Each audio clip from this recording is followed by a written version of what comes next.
Aguafuertes porteñas fue una sección de Roberto Art que publicaba en el diario El Mundo. En esta sección suya, Art revivió la antigua picaresca porteña que había cultivado Fray Mocho y que se encontraba casi abandonada después de su prematura muerte.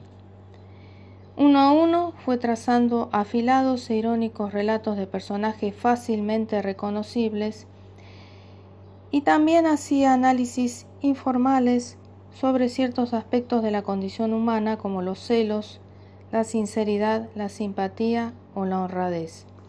Los temas eran simples y estaban muy ligados a la vida del común de sus lectores, pero su talento supo convertir los meros artículos del matutino en piezas de antología. Leeremos un artículo titulado Molinos de viento en Flores.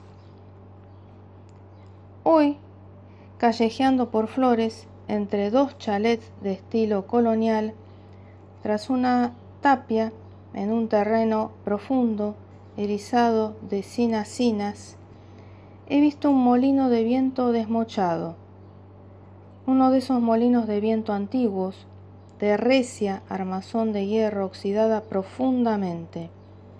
Algunas paletas torcidas colgaban del engranaje negro, allá arriba, como la cabeza de un decapitado. Y me quedé pensando tristemente en qué bonito debía de haber sido todo eso hace algunos años, cuando el agua de uso se recogía del pozo.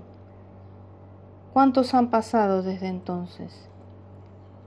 Flores, el Flores de las quintas, de las enormes quintas solariegas, va desapareciendo día tras día.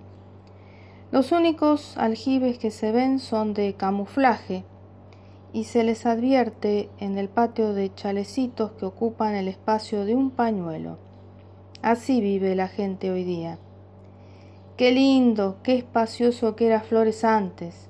Por todas partes se erguían los molinos de viento. Las casas no eran casas, sino casonas. Aún quedan algunas por la calle Beltrán o por Bacacay o por Ramón Falcón. Pocas, muy pocas, pero todavía quedan. En las fincas había cocheras y en los patios, enormes patios cubiertos de glicina, chirriaba la cadena del balde al bajar al pozo. Las rejas eran de hierro macizo y los postes de quebracho. Me acuerdo de la quinta de los Naón, me acuerdo del último Naón, un mocito compadre y muy bueno que siempre iba a caballo. ¿Qué se ha hecho del hombre y del caballo? ¿Y de la quinta? Sí, de la quinta me acuerdo perfectamente. Era enorme, llena de paraísos, y por un costado tocaba a la calle Avellaneda y por el otro a Méndez de Andes. Actualmente allí son todas casas de departamentos o casitas ideales para novios.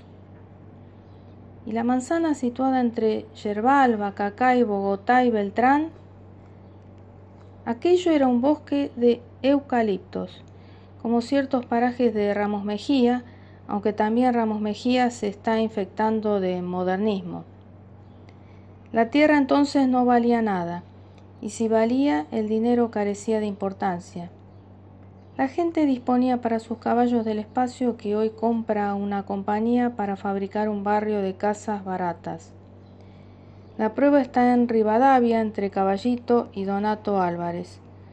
Aún se ven enormes restos de quintas, casas que están como implorando en su bella vejez que no las tiren abajo. En Rivadavia y Donato Álvarez, a unos 20 metros antes de llegar a esta última, existe aún un ceibo gigantesco. Contra su tronco se apoyan las puertas y contramarcos de un corralón de materiales usados. En la misma esquina y enfrente puede verse un grupo de casas antiquísimas en adobe que cortan irregularmente la vereda. Frente a estas hay edificios de 3 pisos y desde uno de esos caserones salen los gritos joviales de varios vascos lecheros que juegan a la pelota en una cancha. En aquellos tiempos todo el mundo se conocía. Las librerías, es de reírse, en todas las vidrieras se veían los cuadernillos de versos del gaucho Hormiga Negra y de los hermanos Barrientos. Las tres librerías importantes de esa época eran las de los hermanos Pellerano, La Linterna y la de don Ángel Pariente. El resto eran boliches ignominiosos, mezcla de juguetería, salón de lustrado, zapatería, tienda y qué sé yo cuántas cosas más. El primer cinematógrafo se llamaba El Palacio de la Alegría. Allí me enamoré por vez primera, a los 9 años de edad, y como un loco, de Lidia Borelli. En el terreno de las caballerizas de Basualdo se instaló entonces el primer circo que fue a Flores. El único café concurrido era Las Violetas, de don Jorge Dufaux. Félix Viciliac y Julio Díaz Usandivaras eran los genios de la parroquia para entonces. La gente era tan sencilla que se creía que los socialistas se comían crudos a los niños y ser poeta, se decía, era como ser hoy gran chambelán de Alfonso XIII o algo por el estilo. Las calles tenían otros nombres. Ramón Falcón se llamaba entonces Unión, Donato Álvarez Bella Vista. A 10 cuadras de Rivadavia comenzaba La Pampa. La gente vivió otra vida más interesante que la actual. Quiero decir con ello que eran menos egoístas, menos cínicos, menos implacables. Justo o equivocado, se tenía de la vida y de sus desdoblamientos un criterio más ilusorio, más romántico. Se creía en el amor. Las muchachas lloraban cantando La loca del Bequeló. La tuberculosis era una enfermedad espantosa y casi desconocida. Recuerdo que cuando yo tenía 7 años, en mi casa solía hablarse de una tuberculosa que vivía a 7 cuadras de allí, con el mismo misterio y la misma compasión con que hoy se comentaría un extraordinario caso de enfermedad interplanetaria. Se creía en la existencia del amor. Las muchachas usaban magníficas trenzas y ni por sueño se hubieran pintado los labios. Y todo tenía entonces un sabor más agreste y más noble, más inocente. Se creía que los suicidas iban al infierno. Quedan pocas casas antiguas por Rivadavia, en Flores.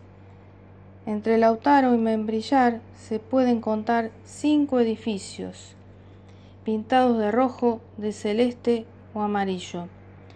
En Lautaro se distinguía hasta hace un año un mirador de vidrios multicolores completamente rotos. Al lado estaba un molino rojo, un sentimental molino rojo tapizado de hiedra. Un pino dejaba mecer su cúpula en los aires los días de viento. Ya no está más ni el molino, ni el mirador, ni el pino. Todo se lo llevó el tiempo. En el lugar de la altura esa se distingue la puerta del cuchitril de una sirvienta. El edificio tiene 3 pisos de altura. También la gente está como para romanticismo. Allí la vara de tierra cuesta 100 pesos. Antes costaba 5 y se vivía más feliz. Pero nos queda el orgullo de haber progresado, eso sí, pero la felicidad no existe. Se la llevó el diablo.